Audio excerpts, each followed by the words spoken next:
This is Let's Talk Business with your host, Marc Ebinger. Now, here's Marc. Welcome back to the Let's Talk Business podcast. Today we've got Emad Guirguis back in studio with us. Emad, of course, is a bookkeeping expert and the owner of Simpli Bookkeeping. Emad, you're trying to figure out the papers over there. How's everything going? Love it. Papers, we're virtual. Don't know what it is. Well, welcome back from your trip overseas. Thank you. Good to have you back in studio. And, of course, you're going to be joining us as a regular podcast co-host here. So excited to have you back. So welcome. Absolutely. Thank you. I'm your host, Marc Ebinger, the owner of Krukus Virtual Staffing, a company that saves business owners thousands of dollars a month by hiring skilled English-speaking virtual assistants from the Philippines and Latin America. And I am Heather Boehme, owner of Onset Professional Development, where we help overwhelmed business owners take control of their business and spend more time doing what they love. And I own Sharkmatic Advertising. And speaking of English speaking, we do English speaking search engine optimization, but we also do Spanish optimization, which is a big secret here in San Antonio. It's no surprise that about 15% of locals that either moved here from Mexico or are English as a second language do searches in Spanish. So if you want some Spanish search engine optimization in Espanol, Sharkmatic Advertising can help you with that. And so, Howie, you just had a bar mitzvah, right? For Yes. for your son. How did that go? Oh, yeah, it was. If you've never seen the Adam Sandler movie, you're definitely not invited to my daughter's bat mitzvah. You should watch it. But it was chaotic, but it was a lot of fun. The good thing is the kids had fun. He did well. It's a rite of passage. It's kind of like a Holy Communion, but for Jewish kids, and they get to read from the Old Testament. And my son had a meltdown on Thursday. He goes, I don't want to have to sing in some foreign language in front of a bunch of random people. Well, at least he's honest. But he got over it. Yeah. And he got a lot of bar mitzvah money. We opened up envelopes last night. Oh, really? Oh, yeah. How much? Yeah, I don't know. Okay. you would be shocked. Really? Yeah, he was shocked. A couple $100,000? No, not that shocking. Okay, then Yeah. I'm not shocked. Maybe in Mark's bar is pesos. No, high. he got $5,500. Oh, okay, that's not bad. Not a bad day's It's work. like a down payment on a car these days. Yeah. Yeah. All right. Well, congratulations on that. Thank you. All right. A quick reminder to follow the Let's Talk Business podcast on all the major podcast platforms and social media where you can catch video versions of the show. You can get to everything easily from satalkradio.com.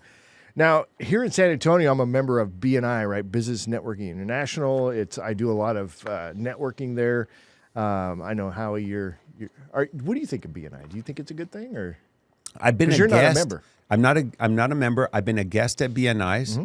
I've even been a guest speaker at BNI's a long time ago. Mm-hmm. And I was telling Heather before we started recording that I have a friend who owns an ad agency, and he's been a member of BNI for maybe 10, 15 years. And he said that well over half of all of his business has come from BNI referrals. So I know it works for people.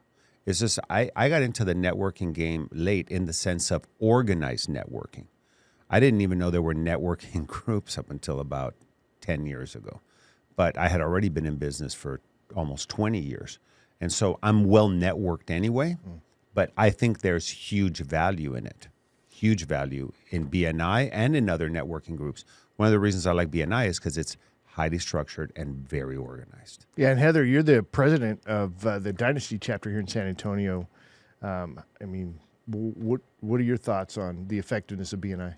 I mean, I think BNI is really effective, and it's a great entry point into networking too, because you can have a full-time job networking when you first jump in. That's what I did. It was just like there were a billion options and a billion people to meet, and some people you would meet them once and then you'd never see them again. So you can't really form relationships with them because you're always chasing business cards. So BNI is a great way to learn how to deepen those relationships in a structured manner. And it is an hour and a half, which is great. And you see the same people every week. And it's that accountability of you're going to show up every week. So I know that if I send you a referral, I can at least be poking you to make sure you do facilitate that referral. But really, it's more about building the relationships outside of it. And you're kind of forced to in BNI because we kick you out if you don't. So Yeah, that's great. Heather runs a tight ship there on BNI. But so one of the things about BNI, there's 17 chapters here in the San Antonio area. And I don't know if people even in chapters understand that it's that broad. And if you get anywhere from 15 to 25 or 30 or even 40 people in a chapter, that's a lot of people. And as a BNI member, you can go visit other chapters if your seat is available. And then you can do one-on-ones, like, single one-off meetings with these folks, no matter where they're at. In the whole country, you can do Zoom meetings, right? So you can really identify your ideal client and then start developing relationships with them and seeing how you guys can help each other. That's a huge power. So one of the things lacking here in San Antonio was a mega mixer. Let's bring everybody together. And of course, we know how to do a mega mixer. So I'm like, you know what? Let's do it for BNI. So I'm launching one coming up on August 1st, which is a Thursday. We're doing a mega mixer here in San Antonio at Connected Co-working. Now, this event is a professional business mixer where business owners, entrepreneurs, and networkers can get to know each other and expand their business network. You don't have to be a BNI member to come to it, but it is a way to connect with other BNI members and then start realize, hey, this is a pretty cool person. He's in a different chapter. And then we can bring these folks together, and I think it's going to have a synergistic and exponential effect on the growth and the utilization of the BNI membership here in San Antonio, which it's not cheap to be a part of BNI. It's like $1,200, $1,300 somewhere in there a year. So you got to leverage that in order to get that ROI. But the mega mixer, just to be clear, is cheap because it's only $15. That's correct. To attend it. It's $1,100 to attend. Only serious networkers. Yeah. All right, we're going to sell like 3 tickets, but it'll be a great event, right? We get a lot of personalized attention. Maybe that's the way I should have looked at it. So, so if you'd like a chance to meet 150 local business owners and entrepreneurs who know how to network, head on over to Krukus.com to get your tickets. That's CRUKUS.com and get your $15 tickets. There's only 150. They're going to go fast. That much I can promise. I haven't really even started promoting this thing, and I think we've already got all of our sponsorships full. We got that done immediately. We're going to have professional photography, videography. Going to have a little red carpet experience there. We're going to have 4 margarita machines. Wow. We're going to have food. Yeah, we're going to have a good time. Yeah. And just so that you know, we all bought our tickets today. Yeah. So get your tickets because when we say they sell out, they sell out. And most BNIs are made up of trades and other industries of that sort. So if that's an industry that you're looking to get in front of, this is a great way to get in front of a hotbed of those industries. Power teams. This is an aspect of networking, especially in networking groups, that's super powerful, that not everybody really fully understands a power team. Like if you're in a financial power team, you're going to have a financial planner, bookkeeper, maybe like an estate planning attorney, that kind of stuff. So there's synergy in those relationships. You guys can help. Hey, you're coming across the same people who need all your services. You start passing business, right? Well, if you're in a BNI chapter that doesn't have a completed power team, you definitely need to come to the Mega Mixer so that you can meet people that are in those industries. And then now you can get the credit for passing referrals back and forth within BNI with your power team that's not necessarily in your chapter. Well, and I think even outside of BNI, the idea of that power team structure is great, and people don't utilize it enough in networking. Yes, you can network with everybody under the sun, but is everybody under the sun going to be a good referral partner for you? Probably not. So who are your strategic partners? Who are those people that you facilitate the same customer base as them without competing with them? Because you're going to be able to pass business back and forth with those guys. Well, just like ideal customers, there are also ideal referral partners. And it's not just because they're in a particular industry. I know with Emad, for example, an ideal referral partner would be a CPA, but not all CPAs are going to be ideal partners for you because some CPAs are actually competitors because they have bookkeeping in-house and they don't want to refer that out. So when you look for an ideal referral partner, you also should be looking at what can I send to them? What kind of business can I send to them? And then there's that law of reciprocity. And again, being at an event with 150 people and meeting those quality referral partners really gives people an edge and an opportunity that I think most business owners don't take advantage of. They just don't. Something we should do, Heather, is we should have dots that go on the name tags that represent different colors for different power teams. Yeah, so like that Do Work Nation did. You could identify that as, if it's green, it should be financial, right? So you look for other green dots on their name tags, and it's like, okay, that's somebody that's in the financial. What color would team. advertising be? Should be red. I think that's a Blue? power color, Red. man. Oh, okay. Take it. That's what I would be in. I think. I don't know. Making advertising great again. Yeah, How okay. about we just wear caps? Right? We could do that. I don't Or want to a mess my cap hair with up your though. industry on it, really clearly stated. When I was single, that's what I used to say. I wish people would just wear hats that said single or not single. Like, make it easy. Well, that's what rings are for. Well, you don't wear a ring until you're engaged. That doesn't work.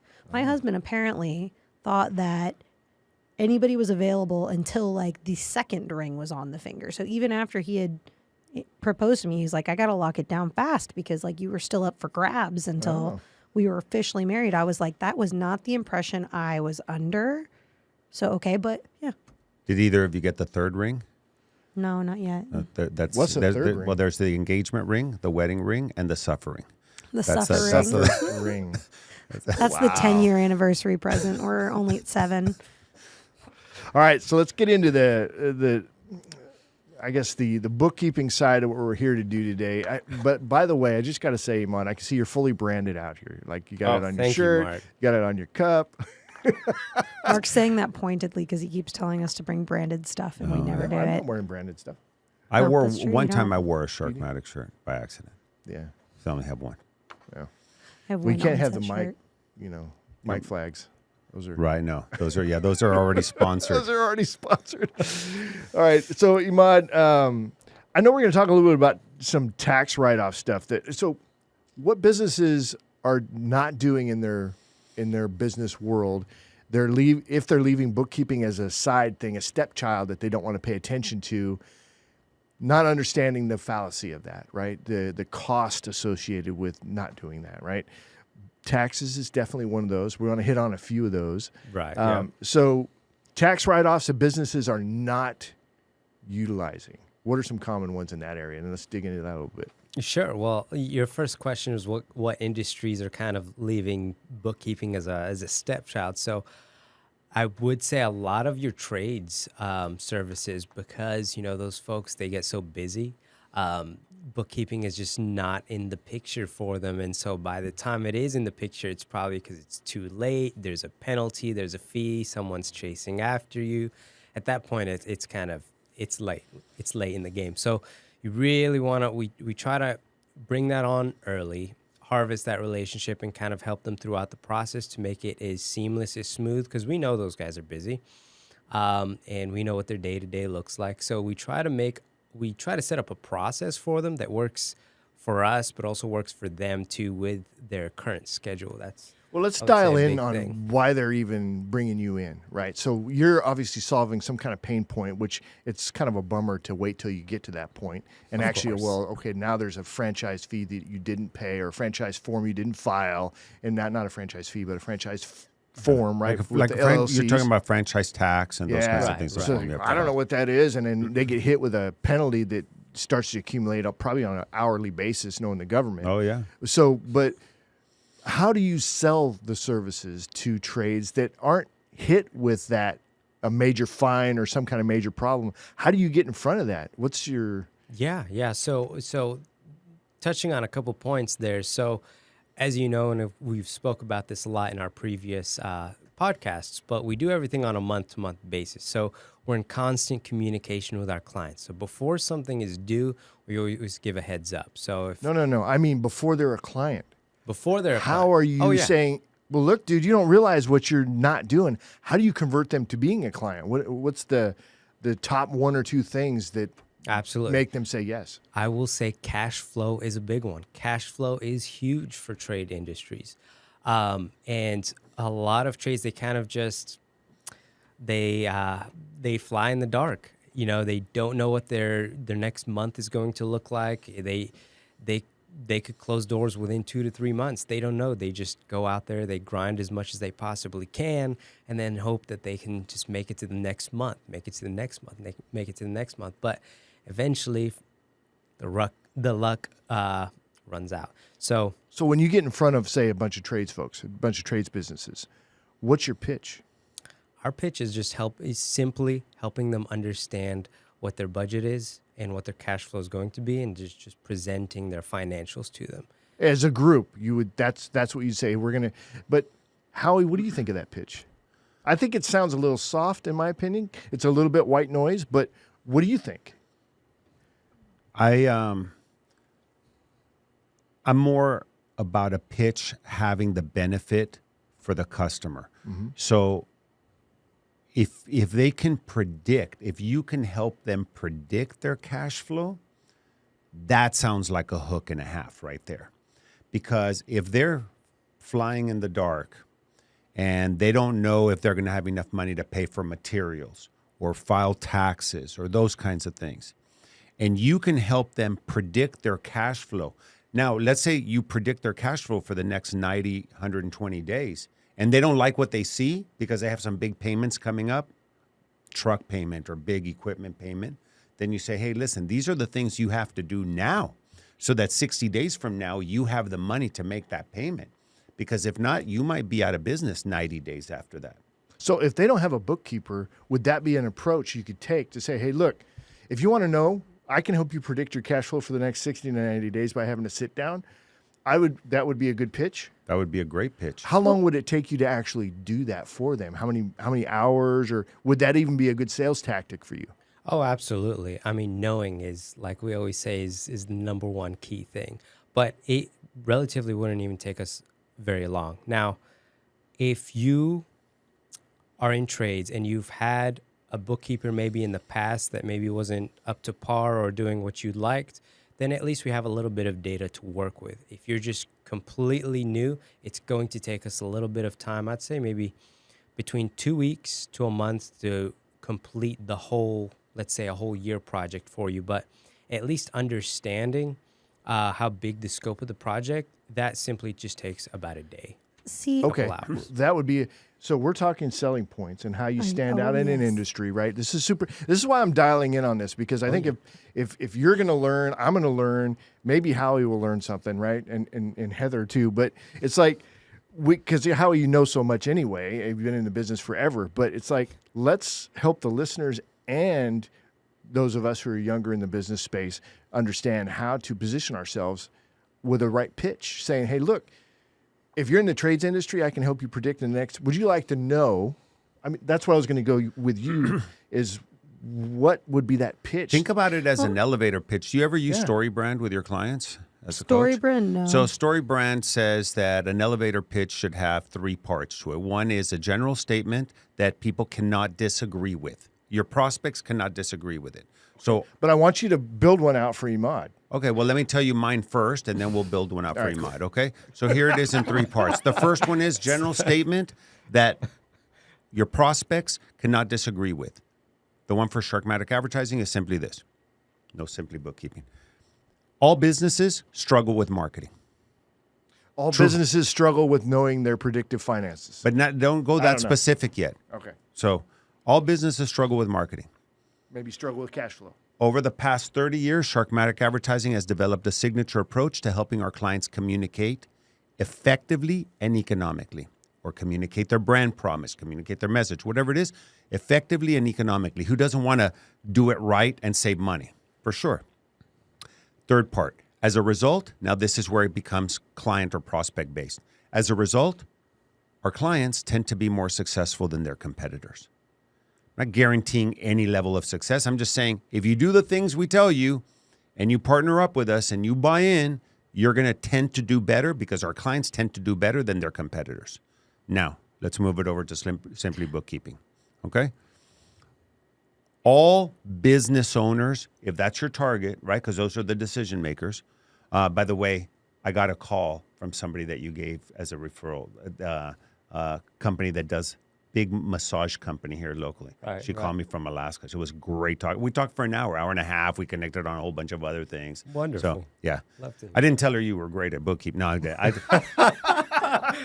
I said, small after key- 30 years in key piece business, there. it was the best financial decision we made was to hire Simpli Bookkeeping. That's what I told her. Oh, yeah. Just so that she could hang up, and that's going to be the last thing she remembers. So all businesses struggle with finances. That's it. Or all businesses have money problems.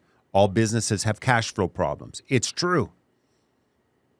Even if you have too much cash flow, it could be a problem. It's a different kind of problem, but it's a problem. Leads to more taxes. Yeah, correct.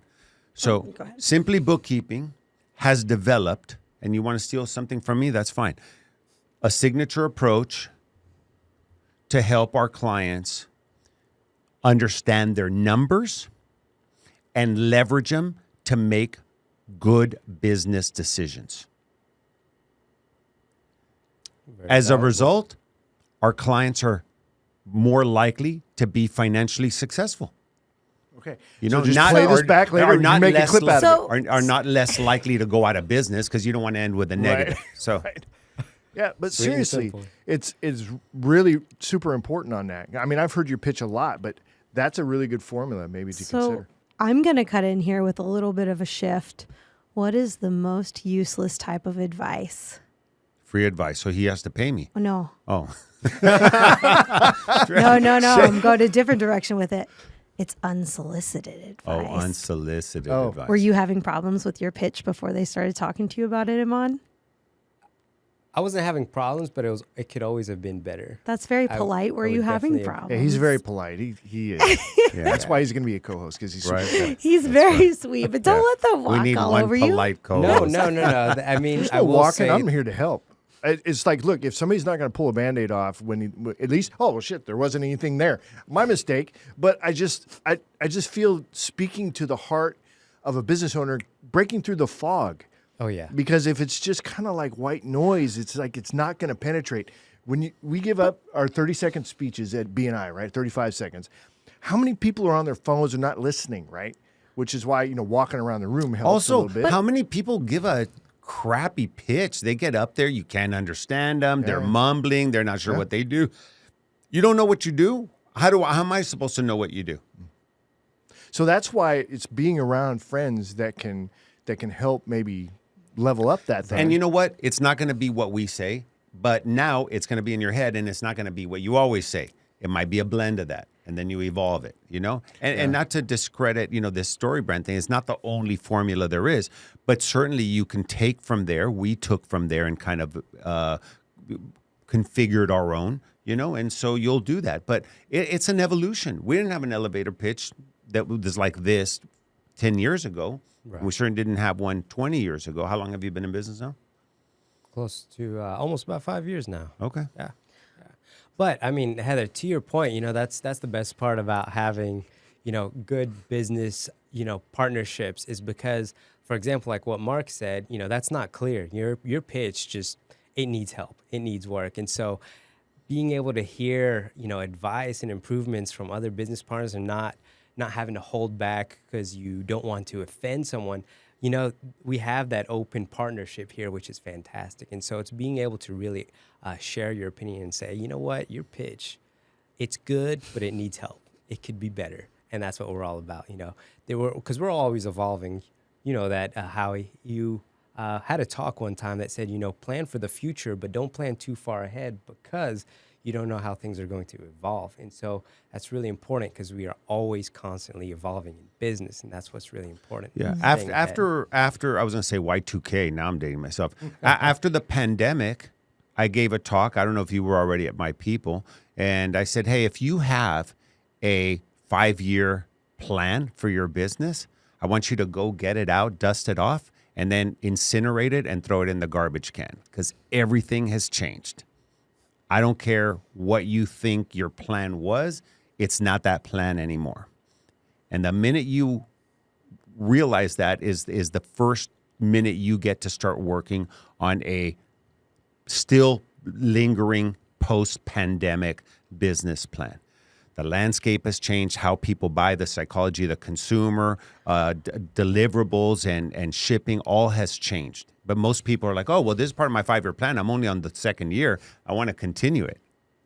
Well, that's the thing, too. The plan itself, I think, absolutely can change. But if you focus on the result you're trying to drive, has that changed? And if it's no, you can change your plan without changing the result. But I feel like people, and this is totally unrelated to bookkeeping, but I feel like people have a really hard time letting go of the original result that they wanted to drive with the plan. But it's not unrelated to bookkeeping in this sense, is that if people can harness their financial information to make better business decisions, it's totally related because the result, you may have gotten the result that you wanted, make a $3,000 profit, at the end of the first quarter. But if Emad says, hey, you're leaving money on the table because there's this excess capacity here, your revenue's coming from this stream, but you're ignoring this stream, and this has a much higher profit margin, why don't you spend more time offering this stuff? Now you're harnessing financial information to make better business decisions that are going to improve your business. Well, and that's the thing. I think you said it great when you said the psychology changes, because when things are going great, looking at your numbers and making financial decisions is easy for most people. You're like, yeah, I mean, $1 million, let me manage that money. But when things are down, it's a lot harder because in our society, there's a lot of shame wrapped up around money. And that's generally what I find. Like the first thing I tell people is go get a bookkeeper. It's cheaper than a CPA, and it's going to be hard to work with me as a business coach if you don't. Was it one of the first things that when we met? You get better information from a bookkeeper than you do from a CPA. Numbers don't lie, but people like to say they do. They say the budget didn't work for me, or numbers didn't work out like we wanted them to. Well, the secret sauce is always in knowing. And if you don't know, then you're kind of just guessing at that point. And in business, guessing's not going to get you very far. And if it does, just imagine what potential did you miss out on. And that's the thing. What I really liked about what you said was they're usually flying in the dark. And I find that people tend to act more on the pain they're feeling than on the potential reward you can give them. Yeah, you can give them a cash flow analysis, but like, do they, like, it's just like saying buckle your seatbelt because you could save a lot of lives versus buckle your seatbelt because that little dinging sound is going off. Ding, ding, ding. Now I'm going to buckle my seatbelt because it's going to be annoying. So do you have relationships with like bankers? Absolutely. Okay, because I could see a tie-in there too. It's like, if somebody, a small business, if you want to go get a loan today, how much could you borrow if you needed to? I would bet a lot of business owners would be like, I don't have any freaking idea how much I could borrow, right? Yeah. Who's your banker? Who's your contact? I don't know. Are you building business credit? No. So there's things that are peripheral to what you're doing that make you more valuable by asking these types of questions and then connecting with the right person so that they can improve their financials in a holistic sense, right? And actually, believe it or not, to your point, a lot of bankers do send us clients just because they request to see a financial statement to be able to fund loans on that. And so a lot of times, and that's when our questions come in, and that's why our helpline is so useful, is because a lot of times our clients will say, hey, I'm meeting with a banker this coming week, and I know they're going to ask for a financial report. Can you send it to us and help me understand everything that's on it, to just be able to kind of present it with my banker and go over it with them. So that is a key request that's often asked to us. And so we always go over it. Do you see my point in making yourself more valuable by asking those questions and having those contacts, though? Absolutely. Because if you would say, hey, if you would ask me that question, Mark, how's your business credit going? I mean, if I'm in your world, I'm going to ask everybody that. Are you building your business credit? I don't know what you're talking about. Yeah, I got business credit. I don't know. I have an LLC. What does that mean? You know what I mean? You never know where that's going to go. But by asking that question, now you've triggered something that you're not necessarily going to forget. And then it's like, look, if you want to build your business credit, I have a contact for you. Now you make yourself more valuable to your referral partners as well. Yeah, because they're sending business to him, but you're gonna get the opportunity to get in front of some of these people before they have a relationship with a banker. And it's amazing how many people don't have a relationship with a business banker, and they need to, because if you need to go get credit because you're buying a piece of equipment and you don't already have a relationship, you're going to overpay for that loan. It's going to cost you a lot of money. You might have to go to the secondary market. You might have to go to, I have clients that have decent sized businesses, multi-million-dollar revenue. Sometimes they've tapped out their regular business credit and they go to hard money lenders for 12, 15%. See, and that's what you're looking for, is a business banker that is an active networker, that has an active network, so that they're looking for people that could be a good fit for you, but they also have resources because you pass them on to them, and they're going to talk about maybe building a business credit, but then also, well, what if you need a hard money lender? Do you have that? And you know what I mean? And it really helps your client in a very holistic way. Well, fortunately, early on, and actually, I'm going to quote this one from Howie here. Your network is your net worth. And I learned that from early on. And so with every relationship that I've, been a part of, I've kind of harvested that and remembered it for the years to come. And so Fortunately, our network is actually pretty large, so we've got connections all across. But point being is, to your point, all those connections, they are extremely valuable in both in a direct and in an indirect way to all our clients. Because when those questions do come up, yes, we have an answer, we have a connection, we have a resource that we're always able to refer to or make a relationship out The only of. piece I add to that is that ask those questions of your clients. If you're not already, I would Yeah. just be very diligent about saying, hey, what are you doing in this area? What are you doing in that area? Because it's so helpful to us as a client, because we don't know what we don't know until it's triggered. And it's like, oh, okay, well, I never even thought of that. I should be Right. building my business credit. Yeah. That's something that we're getting involved in now. It's like, but if somebody had asked me a year ago, or even when I first started, what do you need to start planning for this? That would have been Yeah. super helpful, and it would make me feel like, hey, they've got my back, right? They're not just looking out for something, this particular aspect of finances, but they're Right. looking at it holistically. bigger That's an picture. added benefit. I want to shift gears for a second. It's still financial, but you guys, well, especially you, Heather, you work with a lot of business owners. So are you familiar with the concept of owner benefits when it comes to financial markets, or accounting?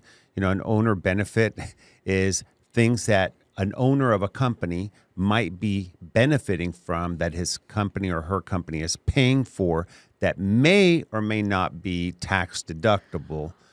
But as the owner of the company, it's an owner benefit. And so when you come across things like that, do you question it and say, hey, what is this trip to Aruba thing? Was that really? No, you know what I mean? Not that obvious, but cell phones and Pay other for your Car bar mitzvah, payments, car your business payments account. and things like that. And if you do point it out, is there a place for it? Because one thing that I tell business owners that take a lot of owner benefits, and even though it's unsolicited advice that I don't get paid for, and I'm not a CPA or a bookkeeper or an attorney, but I say, here's what happens is it makes your books look bad anyway, because the minute you go try to sell that company, now all of a sudden it's like, wait a second, you had $8 million in revenue, but you only had a gross profit of $300,000. How is that? Well, and that's love it, because I was about to kind of pivot into that. I run into a lot of business owners who it's almost like they're scared to make a profit or a big profit because they don't want to pay the IRS. And the only way they see to pay themselves out are owner's comp, which that's tax deductible, W-2, and then dividends, which very much are taxable. So they're like, let me just spend as much on the business's dime as possible. Where's that balance that you see where you are running the books of people who you're like, yeah, I'm going to do this like them one day? That is actually a fantastic question. So in the case where you're making too much money, right, which is Where what we it all want to sounds be, like, right? right? So there are always other avenues to expand on. Different LLC to capitalize on maybe properties if the current major business that you have owns properties and so forth. There's always vehicles, which always comes up as a big question. There's always ways to capitalize. Now, you always want to look at it from a more grand point of view on that particular person's financials and understand, okay, well, are they going to be buying a new property or a new house, personal house in the future? And so you really want to understand where that fine balance is on their financials. Do you want them to have, do you want them to be able to write everything off right away, or have them pull back a little bit on the expenses to make sure that their financials look good enough to be able to qualify for that loan at a lower rate, which could potentially save more money than they would just trying to expense everything out? So it's really important to understand the full picture before kind of giving that advice or that input. So it does go beyond. So where are you going to put your excess funds? Like when you get to the point, what's your structure going to look like? So on excess funds, I definitely won't say go spend it all. Now, there are certain avenues that you can have where it's high yield savings. You've got financial advisors that can help you with excess funds, of course. There are, depending on the business structures, there's additional benefits that you can capitalize on. But regardless, needless to say, the answer is not just go spend it all. No, but there's also IRAs. There's contributions Right. from your Financial. company to Yeah. your Like to your retirement funds. Real estate too. What does that look like when you have real estate mixed in? Not obviously, hopefully mixed in, but you've got a profit and you want to invest it in real estate because of the depreciation, And, the tax benefits. Let me tell you what little I know about that, and then Emad can correct me. But if you have real estate investments and you have a business that is a plumbing business, and then you also have a financial advisor and you invest money, there's some laws that say you cannot take the loss of one in one particular industry against the revenue or the law or a gain in your plumbing business. But, So it is important to separate the two for sure. If you have, for example, on that same example, if you've got a plumbing business and you've got some property that's owned maybe with the business, maybe a building for the plumbing or not, you still want to have those separated out, right?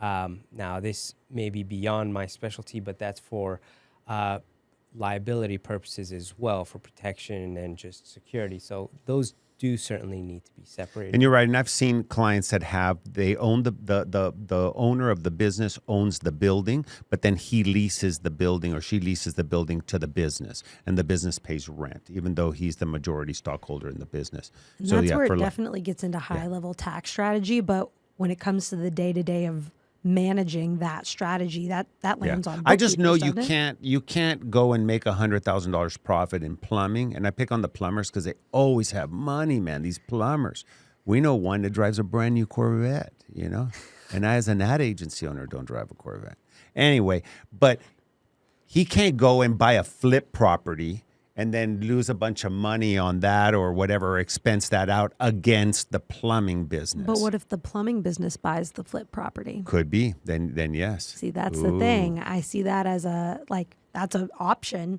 If the plumbing company owns Flip LLC and Flip LLC then goes and buys a property, plumbing can take the profit and invest it in their flip property.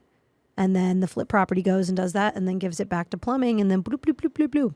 I mean, there's a lot of high-level tax strategy there, but do you manage those kind of moving parts situations? You manage all the financials as they correspond to that, right?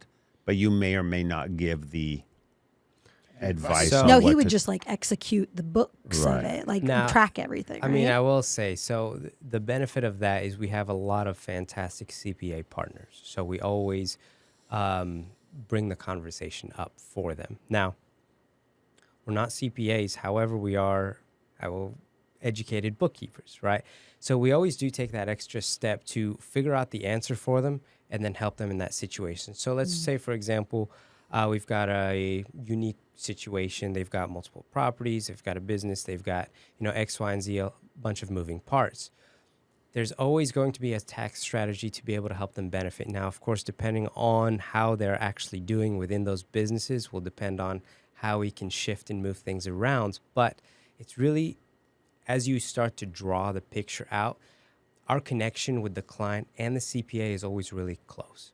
And so if we have to have that conversation, typically we'll all jump on a call together, and then we'll have that conversation, and we'll strategize then, and then we can set a plan forth.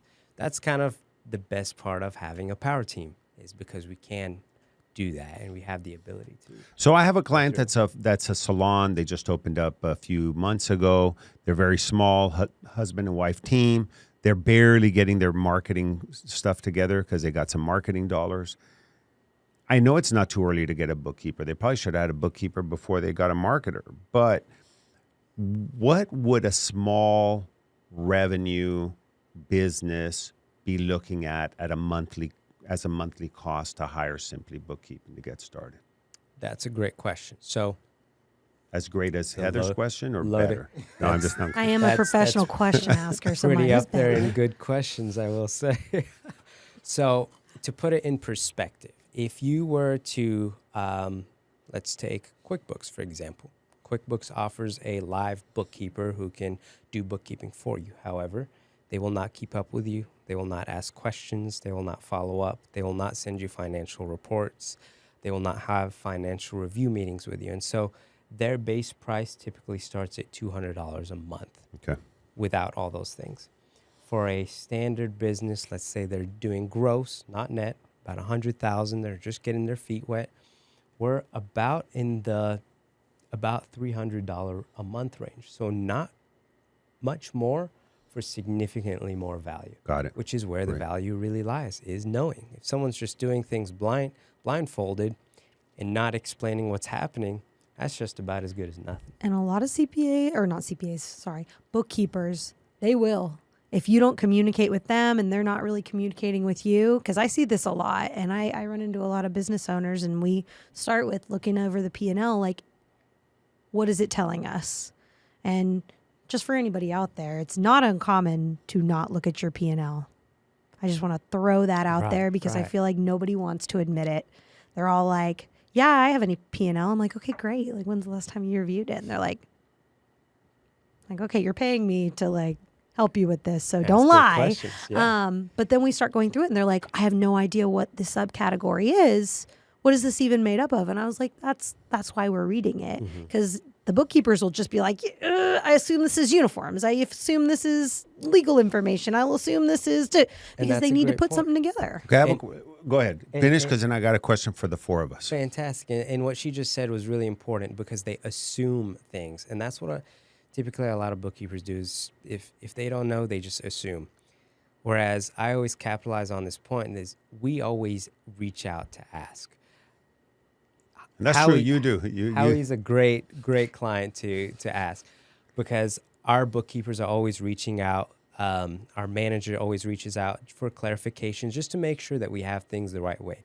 She'll ask the important questions. Was this a sale, or was this an owner investment? Which is huge, because that makes a big difference.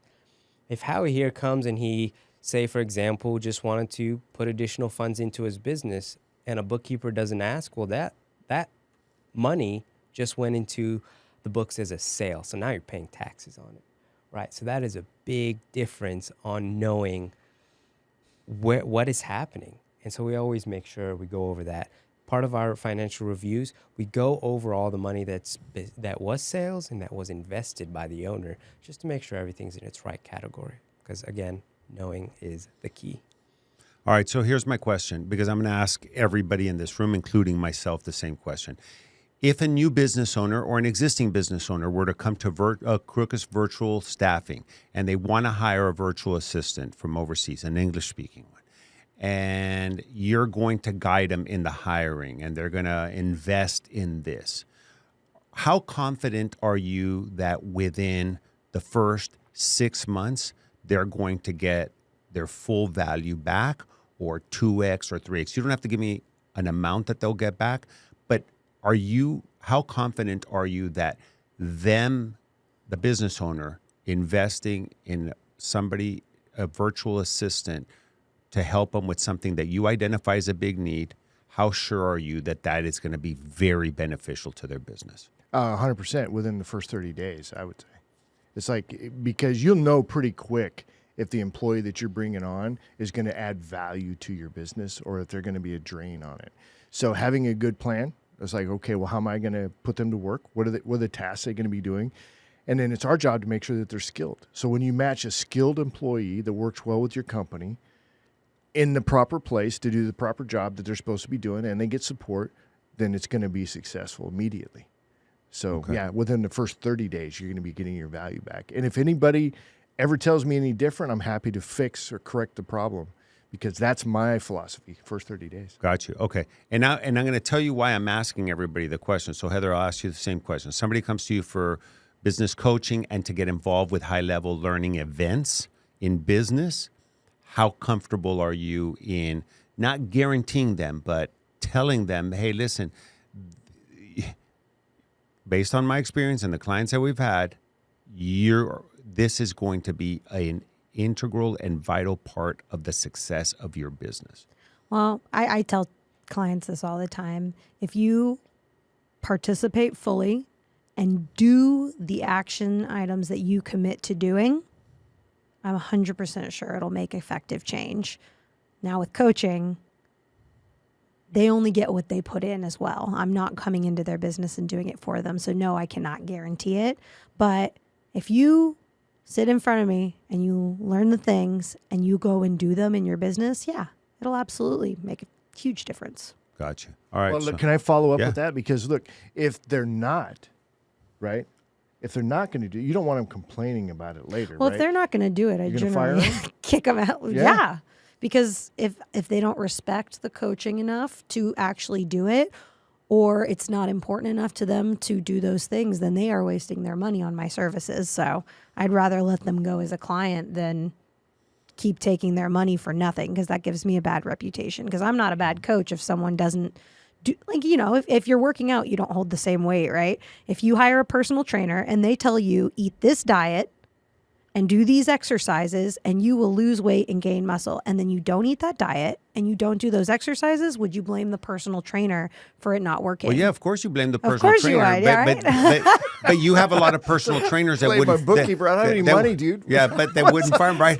Yeah, I blame my banker. How could I be overdrawn? I still have checks. Yeah, right. You know, I blame the checking company. Why'd you print so many checks? I don't have that much money to go with that. To go with all those checks.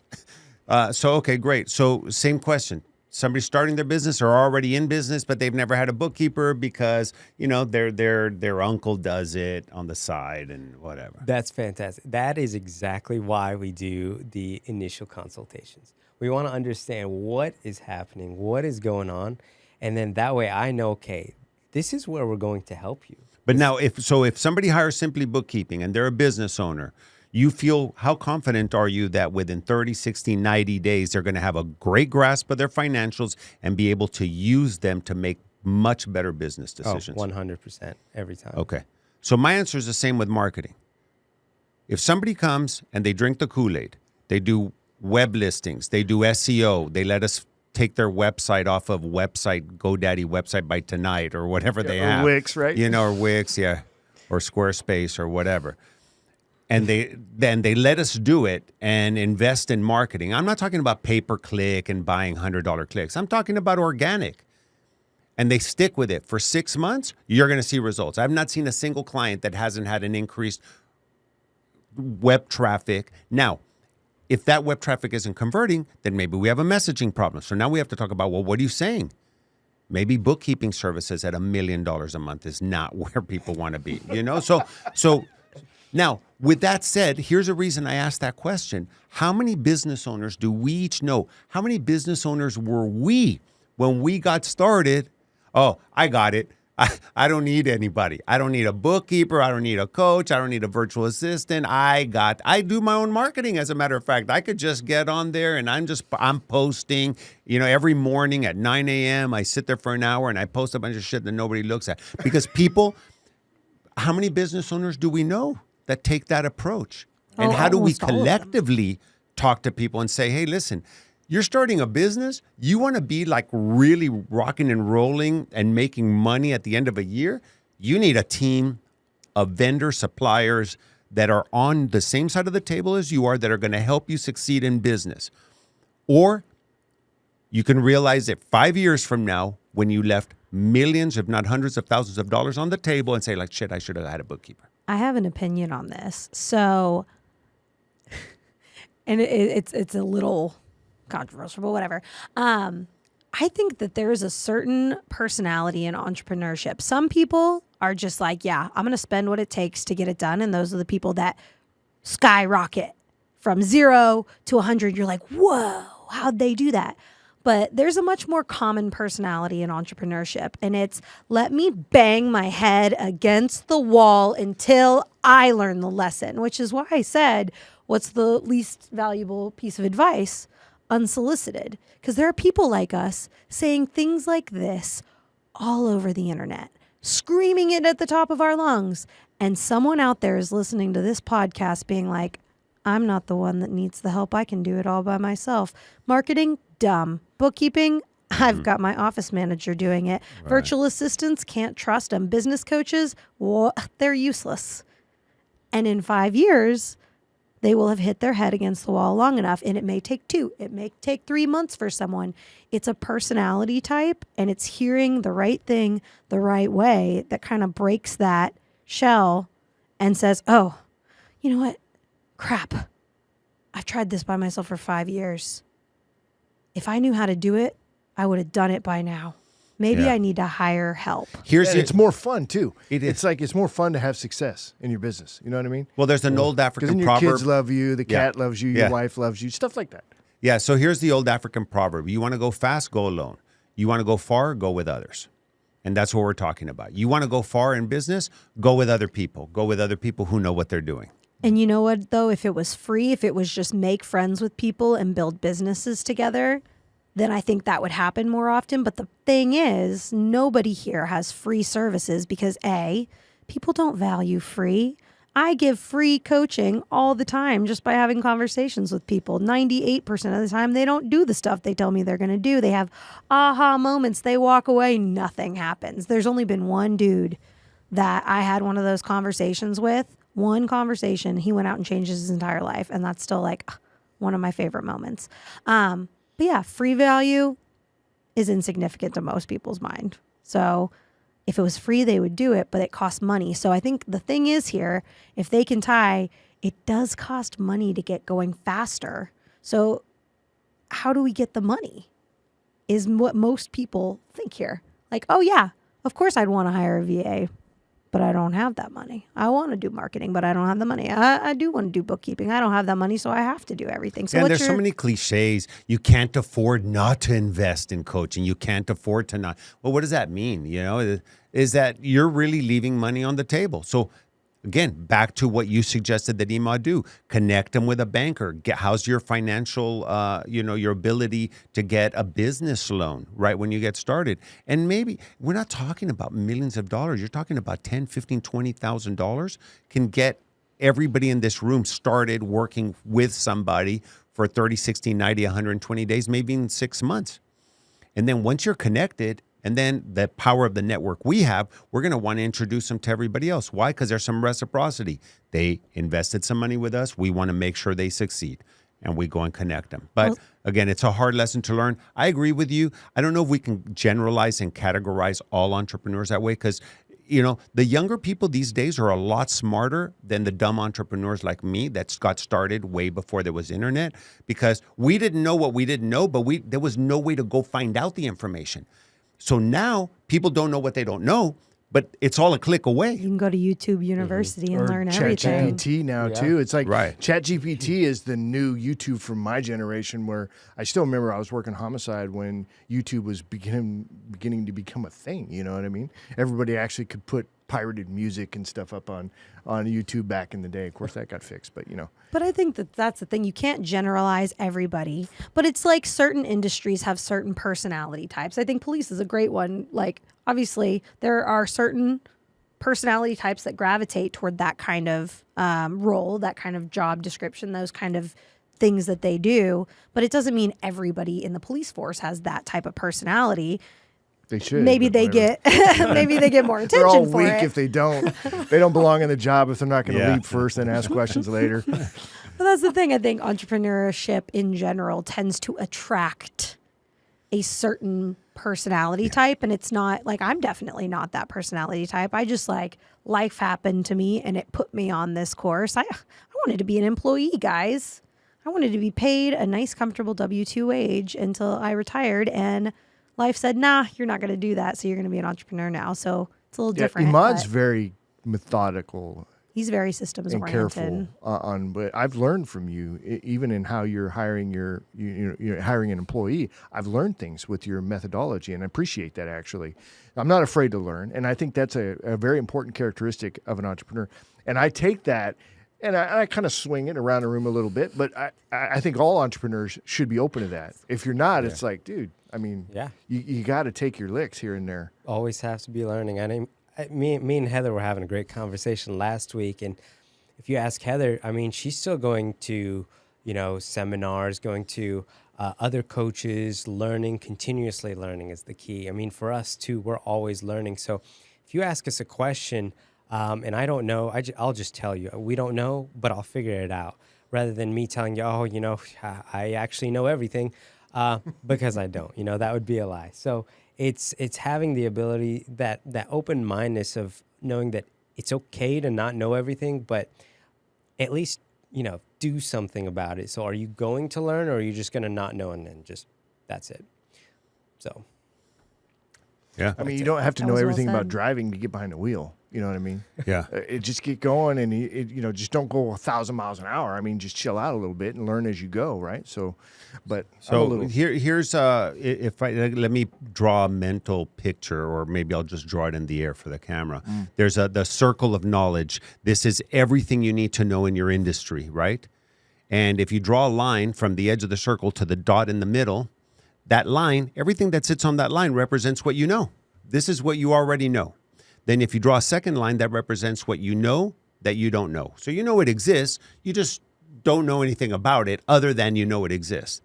The rest of the white space represents what you don't know that you don't know. And because there's so much space there, that's generally where the answer is. That's generally where your next big client is coming from. That's generally where your next vendor is coming from. That's going to change the trajectory of your business. It's in what you don't know, you don't know. That's why I answer my phone. That's why I tell my staff, follow up on prospects. That's because we don't know when the next big client is coming, and we don't even know they exist yet, but they might show up tomorrow. And if we're not ready for that, because we're closed-minded, because we're only going to lead with what we know, then we're going to always get the same results we've always gotten, because we're always playing on the same line of this is what we know, this is what worked last year, last month, last quarter. Start to expand your horizons. It's probably coming from what you don't know that you don't know. Speaking of which, for your clients that you have, right? So I know you have like a book of services that you offer. So when folks come to you because they want help with their bookkeeping, what else are you doing in that arena, in the bookkeeping arena?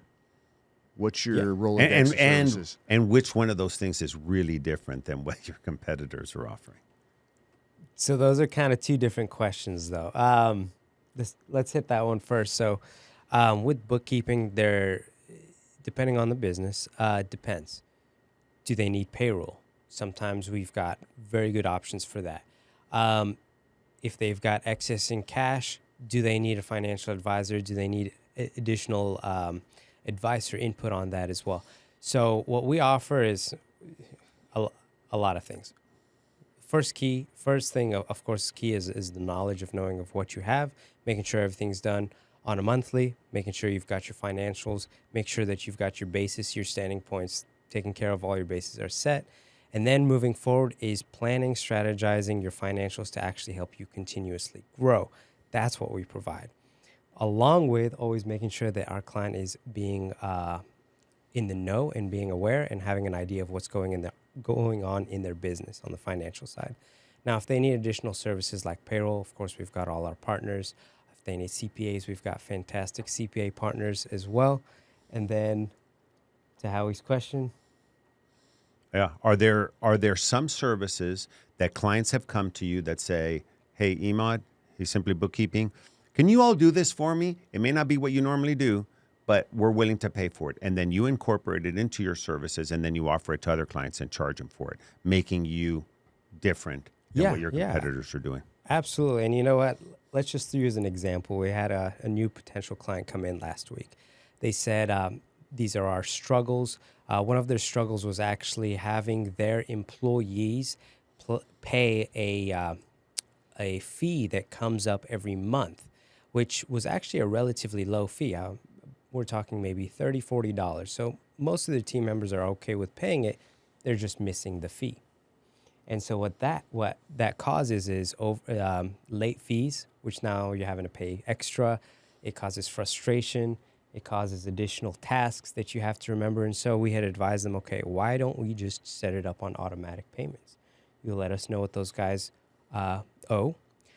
We confirm that it's okay if we just auto draft the funds. And if they're okay with it, let's just automatize that part and make it streamlined. And they were okay with it. And so we implemented that process for them. So if it's things that we can help them with, help them improve on, processes that make things more streamlined and efficient, that's the name of the game. That's what we're here to help them with.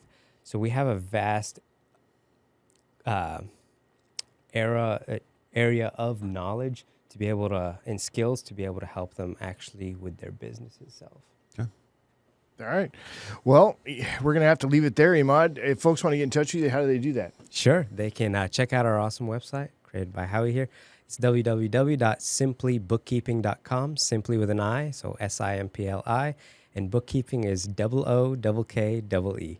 Or you can give me a call at 832-518-9368, and I would be happy to have an initial consultation with you. All right. Thanks, Emad. Always a pleasure.